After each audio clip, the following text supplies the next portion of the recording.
Pleased to have Matt Gayer from Spur Local here to talk about bias, trust, and review.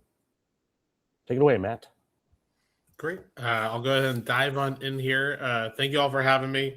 I'll give a quick background because it's helpful to know kind of where we come from for our perspective on this. Then we'll dive on in and we'll make sure we save plenty of time for questions at the end as well.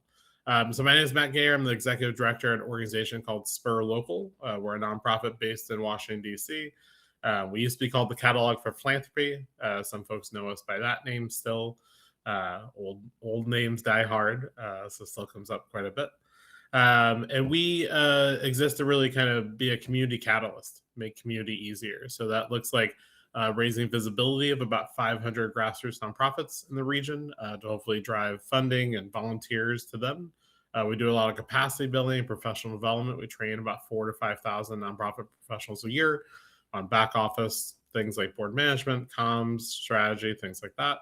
And then we work with a lot of donors, foundations, other kind of giving institutions to think about how they give more local, more grassroots. How we kind of select those 500 organizations are through a community review process. So we manage a review process, much like Dave and team as well, right, are thinking about folks that are looking at proposals, giving feedback on proposals. So we have about 200 organizations apply each year, about 80 are selected.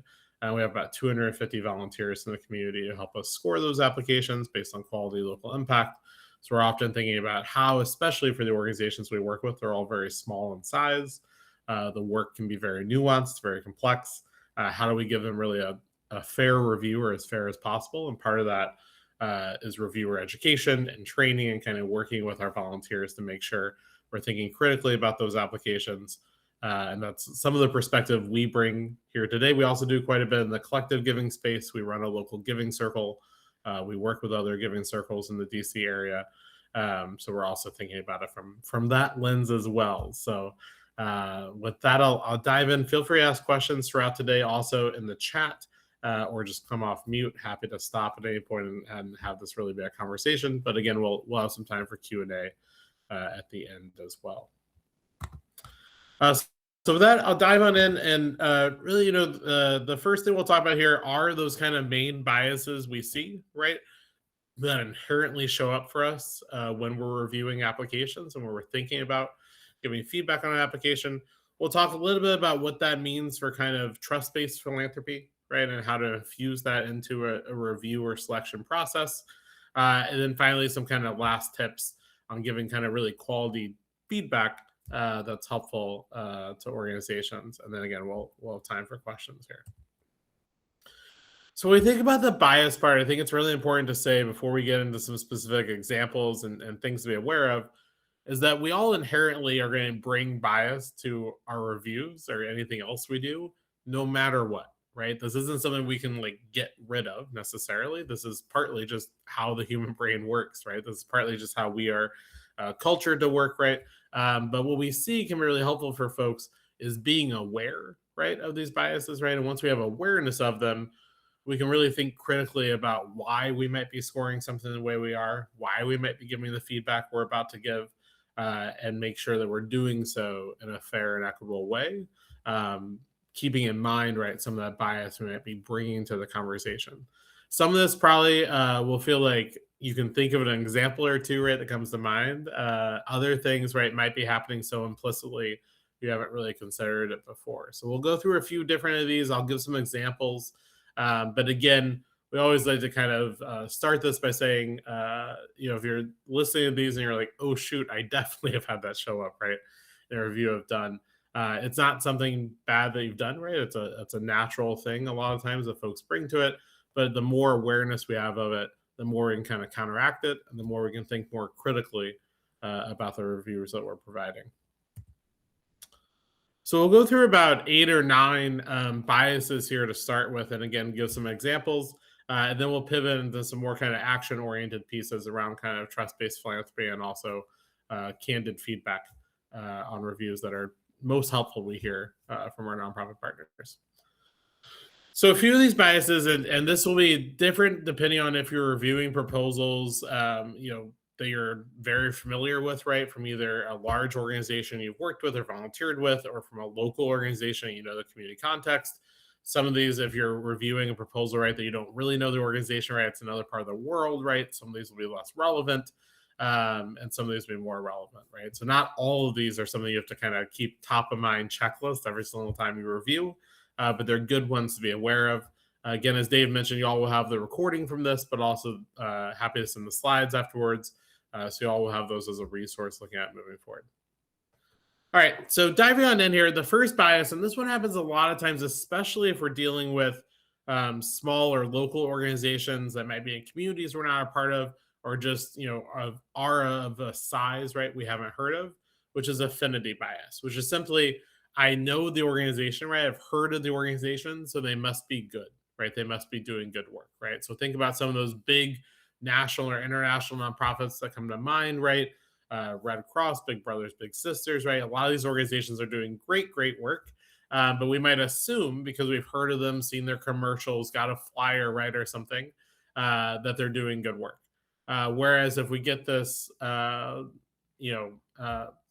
email, proposal we're reviewing, right, from a local after school program we haven't heard of, we might be more skeptical right away. Recognizing the fact that that has more to do about their marketing capability, right, than their actual program impact. We want to be aware of that, right? And are we giving some organizations a leg up in our review process just because we've heard of them, right, or because we had a friend of a friend, right, work there or something, or are we really giving them kind of all kind of an equal starting place there? So we see this more on the falsely giving kind of a positive review, right, to some organizations we've heard of, but it does also inherently then create a little bit of a negative review for those groups we haven't heard of. Just as a interesting fact, I'll say across our network of 500 organizations, all between 100K and $4 million budgets, 40% have no fundraising staff, right? 3/4 have no marketing staff. So you haven't heard of them because they're putting their work and their resources right into the work itself, really kind of on the ground. So they may be doing incredible stuff that you'd be really passionate about, or incredible proposals might be coming from these groups, but you haven't heard of them, right? So thinking about that affinity part. Secondly, something about identity bias, right? So something about either who runs the organization, who's on the board or staff of the organization, the community impacted by it, the work the organization does, creates a bias for us, right? So this is where anything about kind of race or gender or other kind of demographics, right, of a leader or staff member or community they're working in might come in. And again, this is a good example of one that we may not be we probably aren't actively thinking, hey, this is that identity for this organization, I'm going to mark them down. We might be bringing that in implicitly, though. So we want to make sure we're aware of that, thinking about how does that, a lot of times we think about just the community they work in, but we see this actually show up most of the time in reviews about the identity of the leadership. So really want to think critically about, if we know the identity of the leadership, are we letting that impact our scoring at all? The third one, this one happens possibly the most frequently, I think, especially for smaller organization proposals we might be reading, but a bias of paternalism. And what we really mean there is not recognizing the expertise of the nonprofit, right? So this might be a small organization that runs some type of out-of-school program, right, or environmental education program, and does so in a way that's different than what you would assume would work, right? But they've been doing it for a decade. They have great data and results, right? But yet we're like, well, that's not how I would do it, right? We also see this show up a lot of times if you're reviewing a proposal for an organization in which you might be a relative expert, right? You worked in environmental education, you're reviewing a proposal from an environmental education nonprofit, right?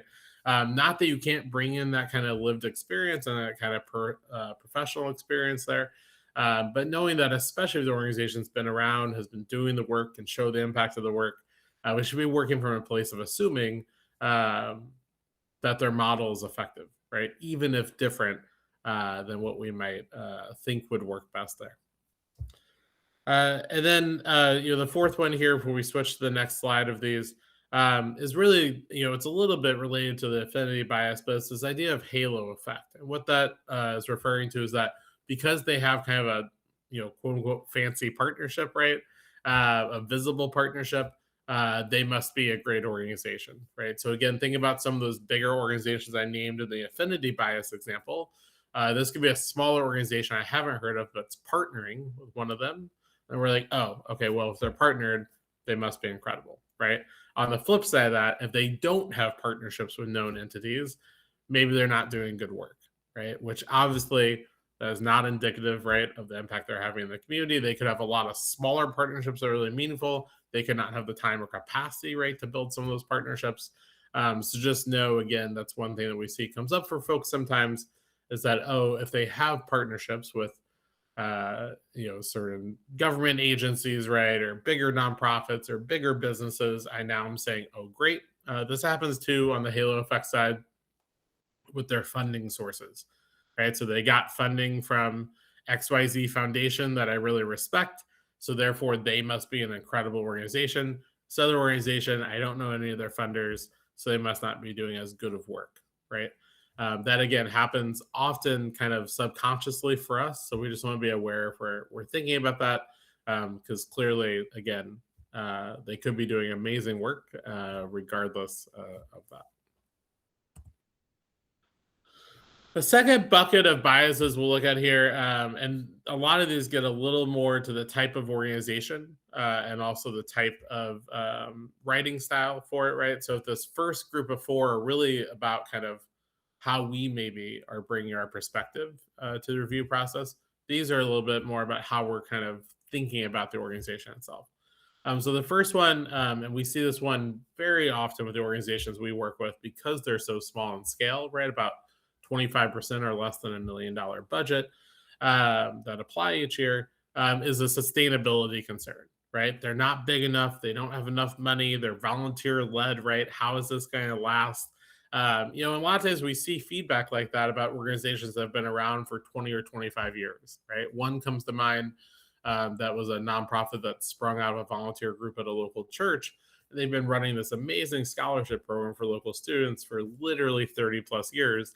But a lot of the reviews were like, no paid staff. How are they going to keep doing it? Right. And the question should be, or at least the response should be, right? They've been doing it for 30 years. I think they're going to be fine. Right. So the sustainability piece and making sure we're giving feedback here really based on the program. We might look at the program and say, hey, like that doesn't make sense. You have one staff member trying to serve 1,000 students.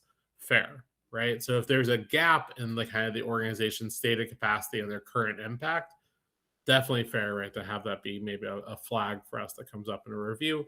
But if it's more about, hey, we're a really lean operation, we're highly efficient, right? We're volunteer led or run or deeply volunteer engaged. We should be trusting, right, that the organization knows how to manage that. If the impact they're making makes sense there. I'll skip around here a little bit because I'll save grant writing style and perfectionism just for a second. Budget size. Again, this one goes hand in hand with the sustainability. Sometimes, though, we don't even think that critically about the staff infrastructure. It's more we just look at the budget size, right? Oh, 100K. They're too small, right, to be making a sustainable impact, right? They're not going to be able to round very long, or they're not making enough of an impact. We know a lot of times, right, budget size is not always directly tied to impact, especially the role they play in the community, depending on how kind of hyper local they are in their work. So being open to, right, kind of a variety of budget sizes there, as long as it's within the eligibility of the grant that they've been applying for. The other one I'll mention before I talk about kind of some of the writing pieces is the cultural geographic, right? So a lot of times, right, within a country, especially if we're looking at reviews that are international, but even within a state or city, right, depending on kind of what communities are applying and what communities we come from as reviewers, we might be looking at something and saying, well, that's not how we do the work here, right? That's not how we would intervene.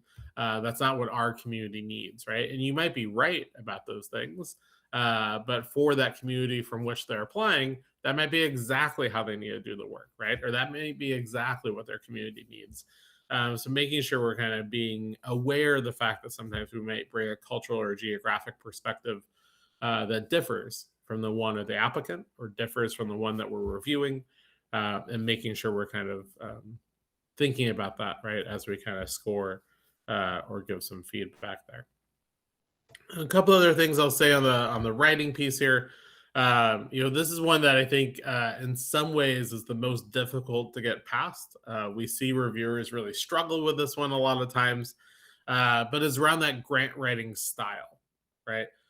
With this kind of subconscious bias saying poor writing means poor performance, right? They didn't write a good grant, they must not do good work, right? And while most of us would hear that and say that's not what I score on, a lot of times if we actually go back and look at some of the scores or reviews or feedback or feelings, right, we might have about an applicant, we realize it's really about how they told the story. And at some point we can only review, right, on what they gave us to work with. So it's not that we're going to read into this and try to create a beautiful narrative for them, right, that they didn't build for us, but things like missing commas, right, punctuation, bad grammar, spelling mistakes.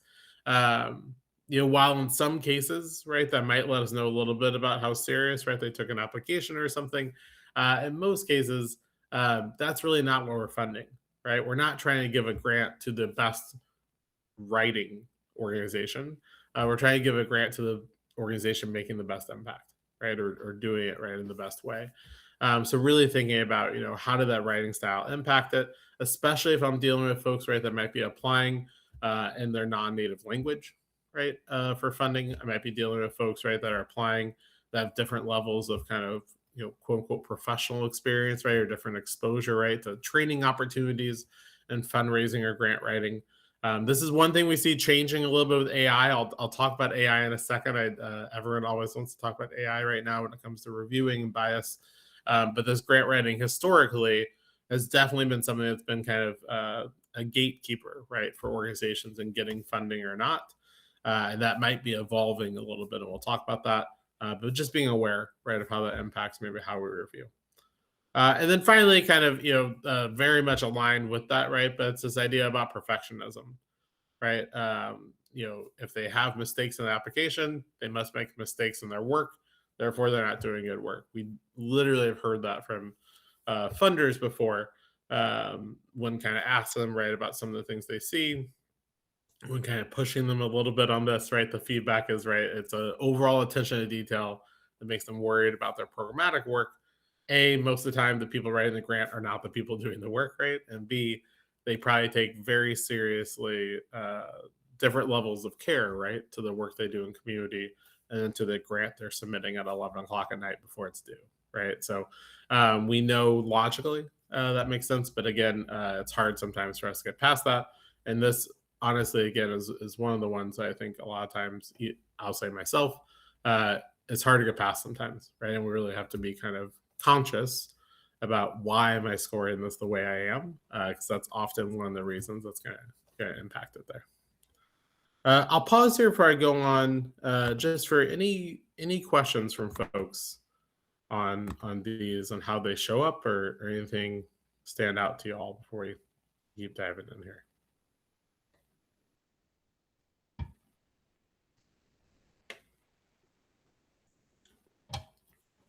I'll ask a question. So one of the differences between Spur Local and unfunded list is we don't score things. And in fact, giving them access to our biases is a big part of the program. And one of the things we were talking about last week and the week before that was that when you're writing a comment, you give a little bit of your background, right? I'm a grant writer, and here's how we deal with this. It seems to me, as you were talking, that it would also be a good idea to say, like, here's the ways in which I am biased, or like, I've noticed as I was reading your proposal, I was noticing this bias, right? Because the reviewers at the funders might be actually pointing that out. I wonder your thoughts on that. Yeah, no, and I'll say, that's something that came up when we were doing our joint event on this a few months ago. I think it's really important to note is that both for our reviewers are both actively scoring, but then also giving feedback at the same time. And I know you all, right, are kind of giving that feedback, right, on previously scored and rejected applications. A lot of times it's helpful, right, to give applicants a little insight into that these biases exist in the first place, right? So even if you're looking at an application being like, hey, this was incredible, right? Like, feel free to give that incredible feedback. But if you realize, hey, the reason y'all may not got selected was actually the writing style. And let me give you some feedback on that, right? Because while I wish it wasn't the case, it is the case, right? These 9 things are showing up for a lot of funders, right? For a lot of decision-making processes. So as we notice an applicant or a proposal we're reviewing, you're maybe triggering some of these, it can be helpful to let them know, like, hey, people are going to have questions about how you're serving 500 folks and you're a volunteer-led organization. So I'd recommend you proactively talk about the history and sustainability of it, right? Mm-hmm. You're doing this work in a hyper local place in a unique way because it's right for that community. When applying for funders outside of there, I'd recommend you really talk about the history of the community a bit, right? To explain why this approach makes sense for the community you're working in. That can be really helpful because, again, that outside perspective is something, especially a small organization, doesn't get very often. Yes, and I think it is important to note with our folks, like the only reason they have come to us is that they want feedback on their grant proposal. And in fact, when you were talking about the affinity bias example, you mentioned Big Brothers, Big Sisters. We are reviewing a proposal from one of the Big Brothers, Big Sisters chapters this round. When I was looking at the reviews, I noticed they already have the greatest number of reviews of all 96 proposals because people were, they recognize the name. And this happens every round. If it's a well-known organization, it's going to be easy for me to get reviews on it. And they are sometimes a little bit softer than it would be with like another mentorship program. And it's important to note, Big Brothers Big Sisters wants critical feedback from us. They don't necessarily want. I think a lot of people like if you work at Big Brothers Big Sisters, people are probably telling you how wonderful and inspiring that is all the time. And that's if you are inspired, feel free to write that. But they've come to us to hear some of that critical stuff. Another thing that you mentioned is relevant to pretty much every round, but in particular the few proposals here where the lived experience of the founder and the person who wrote the proposal is some pretty serious stuff. Like we have sexual assault survivors. We have people who've been through, right, the refugee camps who have then written a proposal. And you may be trying to give critical feedback to some, a well-educated, posh grant writer is one thing, but like trying to give critical feedback to about the approach of a sexual assault survivor leading a sexual assault organization is tough. And I wonder if you have any tips for like when that's the case, when the person's lived experience is like, pretty heavy stuff. Yeah, I think a lot of times, it's really trying to focus the feedback on the way they've told the story, and not the work itself, right? So again, like a little on the paternalism side, like I'm often assuming that you probably know your community, right? Especially in that example, right? And know the work you need to do there. And I'm focusing instead on making it clear to them, like, hey, look, it's amazing what you're doing, right? It's amazing you've stepped into that space to do that. And I want to see it be successful. So here's some advice on how to tell your story better, right? Or how to tell your story differently, or some of the things you're not telling in your story right now that might be critical to get that funding and support in the future. And I think that helps our reviewers a lot of times give some more critical feedback when they realize they're not telling the small nonprofit, hey, like do all your work differently, but they're saying like, hey, like keep doing what you're doing, but talk about it differently, right? Bring in more data, bring in this or that perspective. Very helpful. Thank you. Yeah. Great. With that, we'll keep rolling here. So, when we're thinking about those biases and really how they might show up for organizations and helping them kind of get past them, again, a couple examples here. And feel free, I think sometimes it can be helpful when reviewing, especially as you all are and giving feedback for organizations, to let them know, hey, this is kind of how or why, right, a funder might be tripped up by this. Again, on that perfectionism piece, they see typos, they assume the organization is disorganized, right? And again, I think reinforcing for them, we know that's not true, but that's often, right, a bias that's going to show up there. On the urgency part, right, a lot of times it's a speedy process, right? There's a lot of people applying. I'll say locally, we've seen most funders experience almost a doubling in the number of applications they receive, which means that the review process, right, on the original thing that got them rejected and got them to y'all for feedback is quicker and quicker and quicker, right? which means that if the work is really nuanced, if the work is really complex, if the way they're writing about it is really jargony and difficult to read and takes a long time, those applications, unfortunately, are probably going to score worse, even though the work might be even more thoughtful, right, than some of the other work that gets funded. So helping them think through that, right, and how to write an application that still people who are reading these on the original process can get through kind of quickly and efficiently. Again, paternalism, right? Those with power kind of making decisions for others, thinking we know better. As we're giving feedback to those organizations, it can be helpful to let them know that if they're doing their work in a really unique way or with a unique population, they might need to explain a bit more about why, right? Knowing that a lot of times folks are going to have inherent questions, right? If it shows up different than they expected to. So, again, helping them kind of think through that.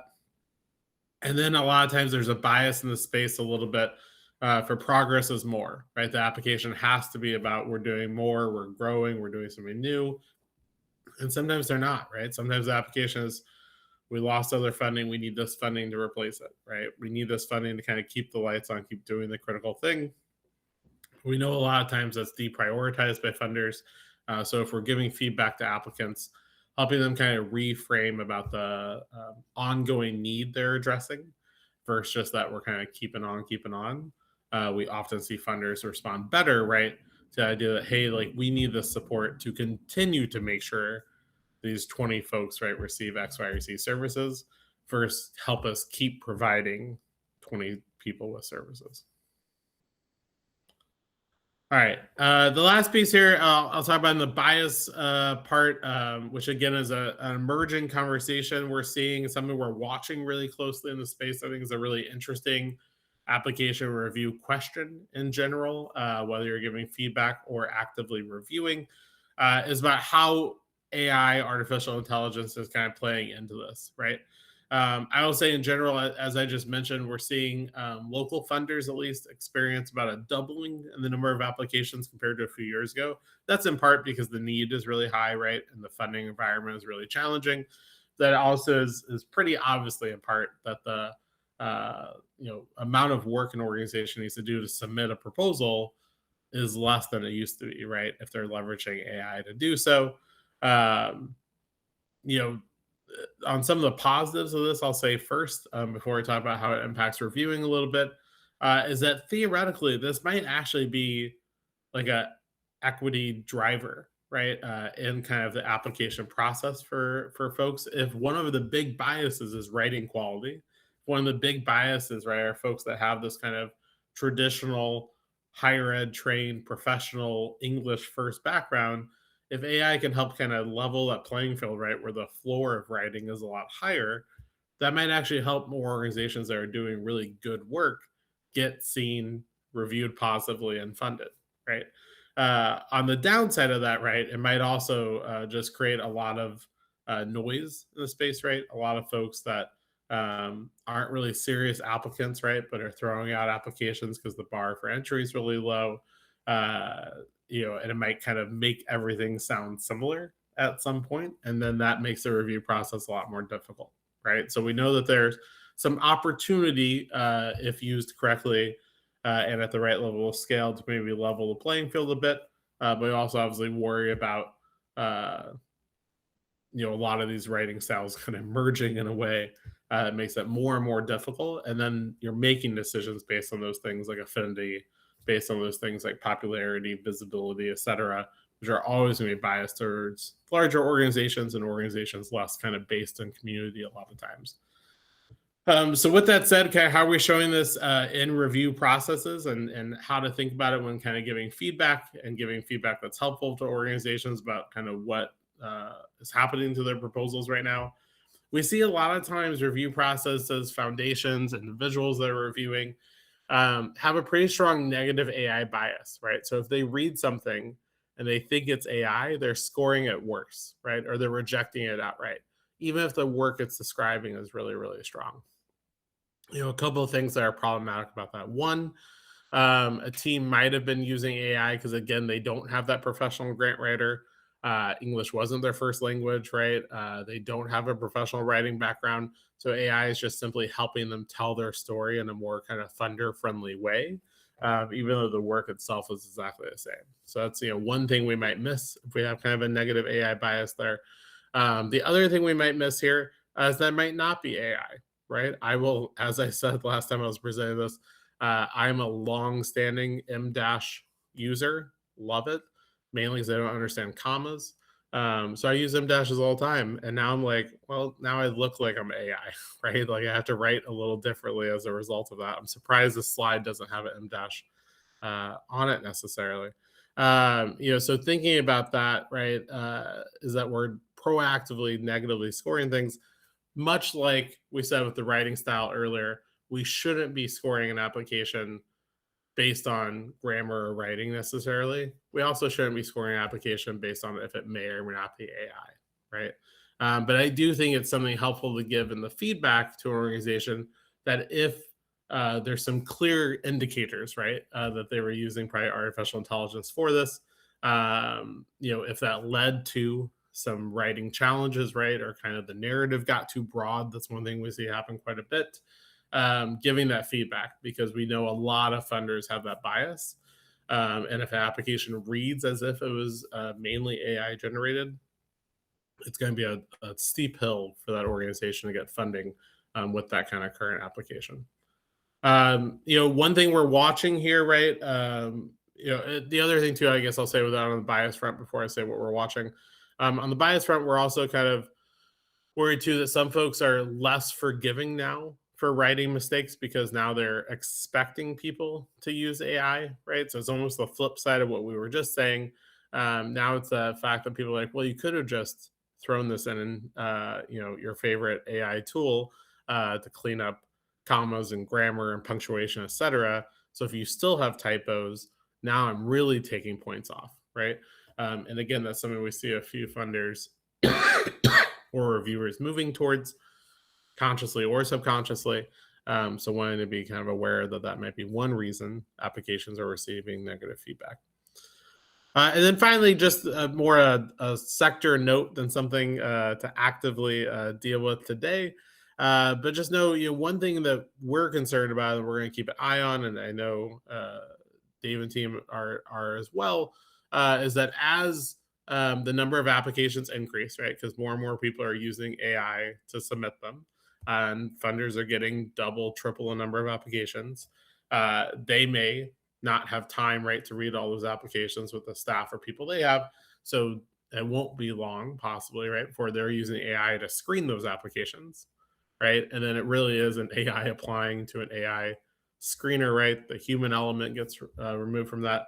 And it doesn't take a lot of thinking to think we end up in the same place we are with like job applications, right? A relatively broken system in a lot of ways, right? That makes it really difficult for quality candidates, or in this case, quality organizations, to get selected, right? So definitely something I think funders are thinking a lot about.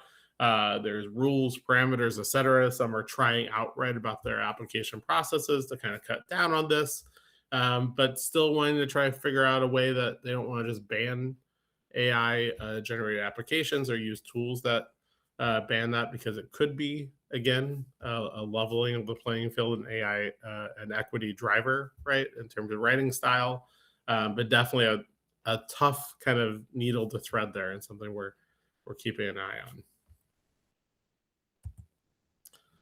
Won't spend long on these other pieces. I just wanted to make sure we were sharing a couple kind of takeaways here. But oh yeah, Dave, go ahead. So there was a Erica asked a question in the chat, which I can read it out loud. Yeah, that'd be great. But Erica, unless you want to come off mute and read your own question. Oh, I think I unmuted myself. Yep, there you are. I can hear you.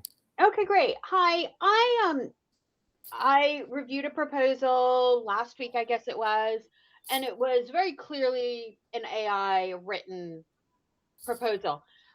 I didn't understand it. Mm-hmm. It was so technical. And then, because I also compared it against the organizational website, which was clear, which was concise, which was engaging. And I said this to the organization in my feedback. I was like, I liked your website. I could understand what was happening. I never straight out said, did you write this with AI? Because I didn't understand it. But I did say in my feedback is, do you have, sorry, I'm sure you can all hear that. Yep, no, not a problem. Can can you remember that you never know who is going to read your proposal? You're going to have a variety of people, so you want to make sure that's as simple but as clear and concise as you can make it. And so I didn't call them out for using AI. I didn't think that was my place. But just putting out the reminder, because this was something I say to my teams all the time, like, you never know who your reader is going to be, so you want to be as clear as you can be. But is there a way to say this that doesn't make you sound like, hey, everybody's using AI, and I know you are too, but I didn't understand it. So I just tried to soften it by saying, let's remember we don't know who's reading this. Yeah, no, I think it's a really great question. I think specifically for the type of feedback you all offer, I think that's the right way to approach it most of the time, right? Because again, we're not necessarily, we may not even want that organization to take back. The real feedback here is don't use AI, but real feedback still is on the writing quality itself, right? So in this case, and often happens, is that AI is producing a really kind of jargon-filled application, right? That at best, an expert's going to take a long time to read, and more likely, most funders aren't even going to understand, right? So I think that, I think a lot of times we also see really AI generated, AI first made applications are really like broad, right? Like we help kids, right? Or something. So it's like really broad or really flowery language. We see sometimes applications still have like placeholder for like insert organization's mission or something, right? So like any of those things, I think, totally fine to call out for the writing style itself. And then I think, I'd be careful not to give feedback, right? That's saying like, don't use AI, because again, it might be a leveling the playing field for them in a capacity ad. But I think you can let them know like, hey, like a lot of funders are thinking about if applications are AI generated. And I just want to let you know there's a few pieces of your writing that might indicate to a funder it is, right? Regardless if you're using it or not, right? So again, in my M- example, I may purposely not use them now in a grant application where I would have a few years ago, because I know how it's going to look, right? Even though it isn't necessarily AI generated. Let's just jump in here. First of all, Erica, thank you for doing all of your reviews. Erica has finished her batch already with a month left to go, which probably means I'm going to ask you to do some more. But also, I do know, I'm almost certain I know which proposal you're talking about. And the author has a PhD in chemical engineering and has been submitting proposals to us since before GPT-3 came out. And I would say that even his first submission several years ago, the problem you described was there. He was writing, in fact, his website, and when I would talk to him about his program, he could do a really good job of it. And I think he gets a little nervous when he encounters the character limits, and I think he is sort of defaulting to a technical style of writing. So, and I don't, we do ask the folks, like, did you use, like, we have a question on the forum that asks them to like self-declare if they used AI, which I don't think he did or not. He might have. I really don't know, but that is actually that's been a common issue since before AI, that sometimes the writing is far more technical than when you go to the website, and when they're sort of more free to tell their own story the way they want to tell it, instead of being forced into some parameters that can cause some people to lean on the technical side. So I'm sure you did a great job reviewing that proposal, but Joseph will be appreciative. And I'll say too, that makes me think too, if y'all are ever kind of giving feedback that's really kind of proactive about AI usage to an organization, I would say the way we see organizations using it best right now, that character limit thing Dave kind of made me think of it, is that they're writing an application, they're writing their organization's founding history, but then when they go look at the character limit, and it has to be 50 words, right, about this really complicated founding story, they're using it to shorten, right? And a lot of times, like the quality output there is a lot higher when AI is helping you edit and shorten versus create. So that's one piece of proactive feedback we've given organizations sometimes when we look at their applications, or if they're asking us, right, how people are using it in grant writing. We see a lot more success with that than from a purely creative standpoint. We had a few additional comments. I wonder, so one of our participants today, Christina, reads proposals for Foundation. And I wonder, and also we're lucky to have her as evaluator. Christina, I wonder if you might, is this something you've seen at work? And I'd be curious to know how you folks, because you guys are always really thoughtful about this kind of thing.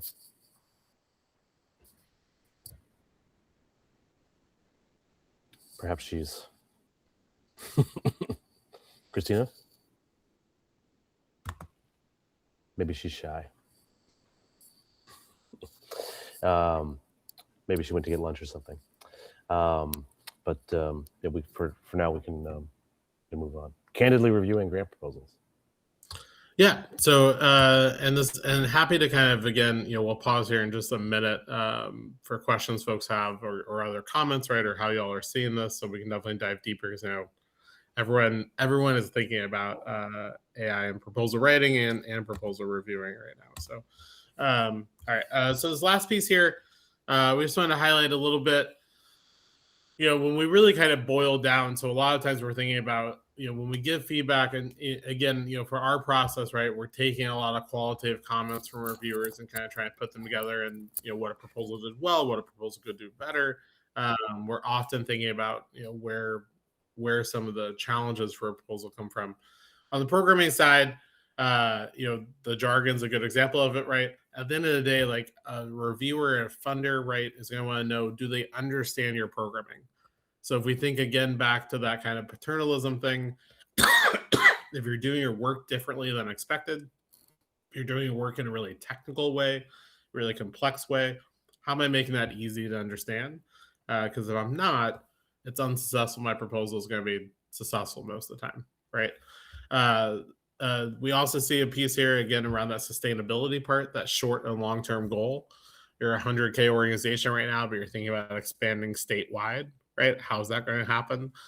There might be an answer that's realistic there, but we want to make sure the goals we're putting into proposals are realistic, seem like they matter, seem like they're community driven, right? That's often what funders are looking for. So again, when we think about the type of feedback that's helpful, giving feedback on their kind of goals in relation to reality and impact can make a difference for them.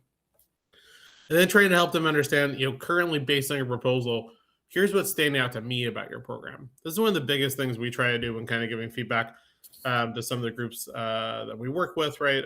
Is really kind of thinking about how we let them know, here's what's standing out from your story currently. Is that what you want to stand out, right? Because again, in terms of urgency bias, reviewers are reading this very quickly a lot of times, and the initial funder bias. And if a funder is reading this very quickly, what's the main thing standing out? They're not going to understand your third nuanced point. So letting them know what stands out to you can be really helpful. Again, we see a lot of funders wondering about organizational sustainability. So letting them know, here's what we're seeing, right, when we look at your proposal in terms of what it sounds like your internal capacity can do, because funders are probably asking that question. What's the need for the work, right? As funders have increasingly competitive processes, right? Because the volume of applicants and the need that's out there, the need for the organizational work has to be crystal clear to a funder. How are we thinking about data and stories here, right? Again, we know a lot of funders have a bias for or against data or stories. So we're thinking about how we help them think through that part. And then finally, we know a lot of funders are thinking about how the community is involved in the work itself. So if a proposal is not talking about that at all, that can often be a challenge they face there. So again, we'll send out the slides afterwards. There's some kind of just more kind of informational slides on kind of trust-based philanthropy. But that want to make sure we have some time for questions or comments from folks. Some of our eagle-eyed evaluators believe that you might have skipped trust-based philanthropy. I did, but I trust that you all are going to see those slides after. We always put those in there just as kind of a resource for folks just to make sure that, especially for those y'all that might be part of funding processes, right? If you're just offering feedback, you may be thinking about that part a little bit less. But as you're thinking about designing a process for kind of reviewing, those slides can be helpful, and we'll make sure you all have those. Sure thing. Can you summarize did you skip it for time or? Just Okay. just skipped it for time here, just to make sure we have time for questions. If there's not questions, I'm happy to go. My question is, what do you think about trust-based philanthropy? Sure. What you will see on the slides, when you review it, is really thinking about just how do we make a process, right, that basically limits a lot of the bias we just talked about in terms of reviewing, right? So how are we making a process that's accessible for folks, kind of regardless of organizational fundraising capacity? Again, for our organizations, we know 40% don't have a fundraiser. So when we're thinking about our application, it has to be an application that's like relatively easy to fill out, right? But still giving us enough information, that we're not just judging people based on if we know them or not, right? But we're able to actually kind of look at the work itself. And that's really where the balance is a lot of times in that accessibility piece, is making sure the application's not so short that we're just going to judge based on their partnerships or their name, but also that it's still realistic for folks. I think the other thing too, I'll say the biggest takeaway probably that's practical sometimes is building in enough time to really review proposals fairly, right? So that's that urgency bias, right?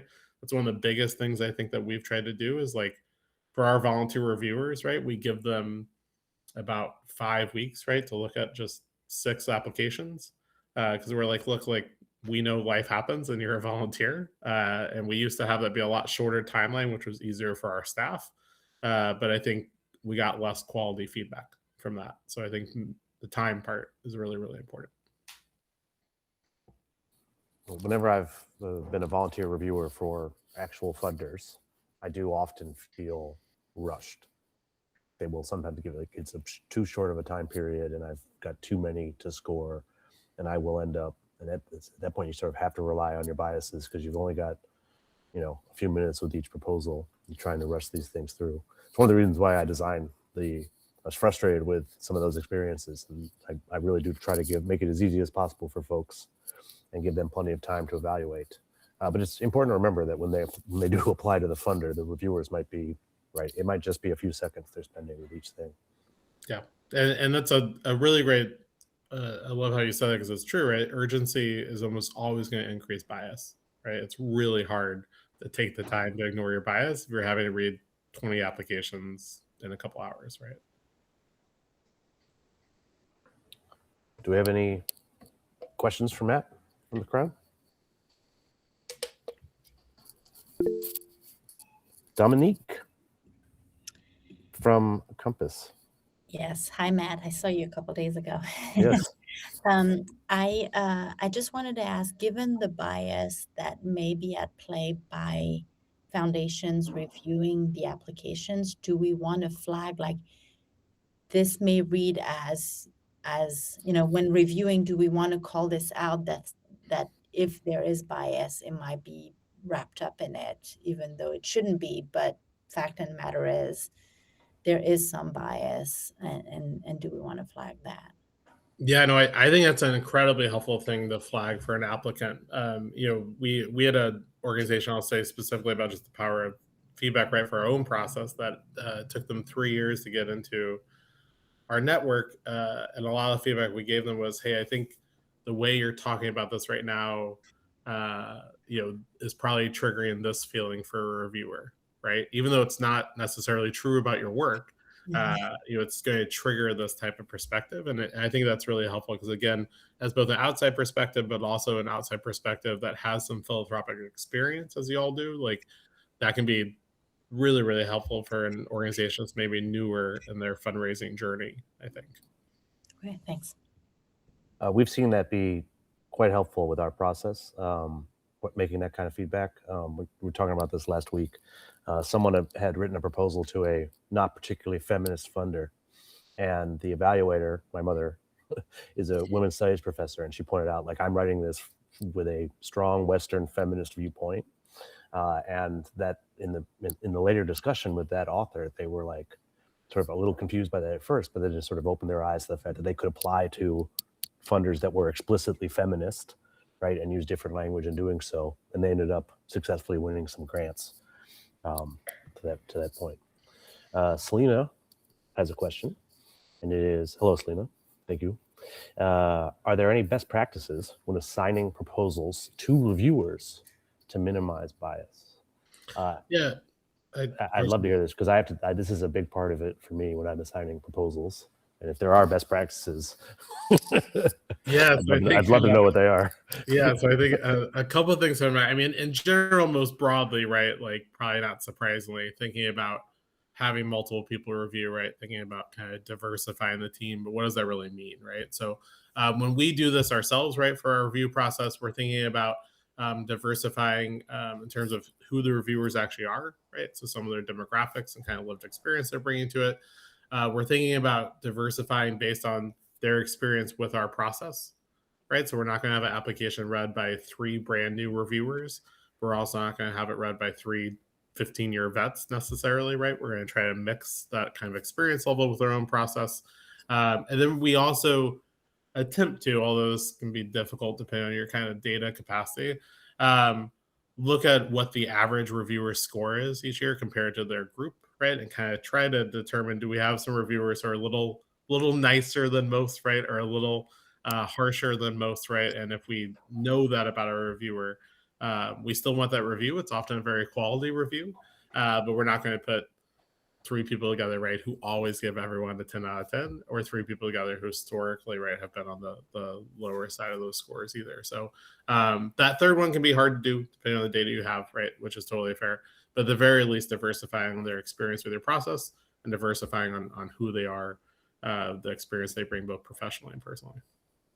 So it's a lot has come up for me as I'm thinking about my own approach to this. And I will admit, there is, particularly when it comes to the assignment process, quite a bit of bias that I bring to the table when I'm doing that. And over the years, we've been trying to deal with that. And some of it actually comes from the urgency. The proposals came in on March 20th, and I had to send the assignments out so that folks could start reviewing. So if I could have taken months, honestly, like really going over each of my evaluators and making sure that each pool was like perfectly diverse, right? But like I don't really have that kind of time. We've made improvements to the tech stack and how the software works each round that sort of allow me to take a little bit more time. And we do have a decent amount of information about folks. But that I'm sure that I'm not doing it perfectly. And then a huge focus for us is making sure that we have a large and diverse pool of evaluators. So we have tremendously experienced folks, 30, 40 years grant writing experience. We also have people who are reviewing their first proposal with us. And that's a big area of focus for me. Like I don't want to put just new folks in the mix, try to include some other folks. We also, and this is something I've heard from a lot of authors, particularly our international authors. So when we get proposals from Africa, I try to include Africans in that review. But what I've actually heard from those authors is like, well, they came to me because they wanted to hear from Americans about their proposals. So, I do try to make sure I include a wide variety of, and especially we have a proposal from Argentina, and we have 2 or 3 reviewers who are also from Argentina, and of course I'm going to put those on it. But I know specifically from those authors, they want more funding from America. They want to hear the perspective of Americans when they come up here. So I'll consider that as well. We also do a really good job of trying to recruit our authors to become evaluators, and I think that really helps. I think they are some of the best at confronting their own bias when they review. We have a lot of authors turned evaluators here in the crowd, so thank you very much for those reviews. I think these are, as always, really great questions from the crowd. You've given me quite a bit to think about. Anybody else have any questions for Matt?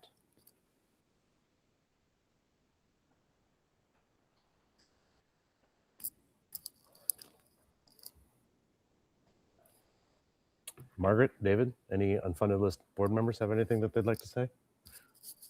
I don't know if Margaret's still here. Excellent job, as always. I always enjoy this presentation. I learn something new every time.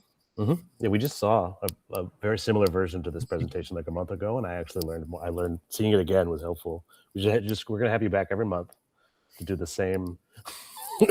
Actually, that would probably be helpful. That regularly check in on your biases. It is a good reminder too that I always tell folks, whether you're doing this for a process, right, or just doing this for yourself, right? Like I sometimes will revisit these slides if I'm doing a volunteer review process for another organization, because like it's easy to intellectually understand and then forget in the moment, right? So I do encourage folks to look back on these slides in the future, right, or check in on this in a future year for sure. How often do you do this presentation? I mean, you do it at Reviewers United and you're doing it here, but do you do it for other folks and other crowds? We do it sometimes for some other giving circles. So in the collective giving space, we see that show up definitely as a priority for them. And yeah, something we're always happy to chat about. So also if anyone is here and has a community or large review process, like we're always happy to chat about how to help make sure folks are aware, right, of what they might be bringing into it. All right, very good. I think a lot of people's lunch break is ending. They're heading back to work, to their afternoon engagements. Thank you very much, Matt. Thanks very much to the evaluators and everybody. We have recorded this and we will get it up there and send it out very soon. This was the third and final of our training series this round. So now you have no excuses. Just do your reviews. We may do another sort of wrap up session in the final week in case people have questions and everything. But thank you very much. Thanks again, Matt. Good to see you. Always a pleasure. Have a good afternoon. Bye, everybody. Bye. Au revoir. A bientôt. À bientôt. Tout à l'heure. Auf Wiedersehen. We do have there's a German group. Send a proposal in. We should be cover them as well. Thank you, everybody. Have a good afternoon. Thank you, David Jaffe.